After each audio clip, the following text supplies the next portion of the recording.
Hi everyone! In this video I will show you how to create a simple yet beautiful effect. Create Fusion composition, place it on the timeline, switch to Fusion. Add media file.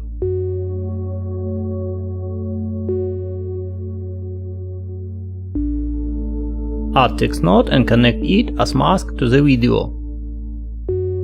Enter your text, adjust font and size.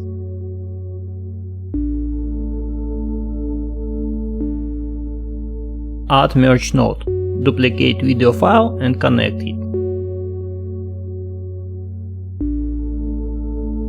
Add Gaussian blur node and set the blur amount to maximum.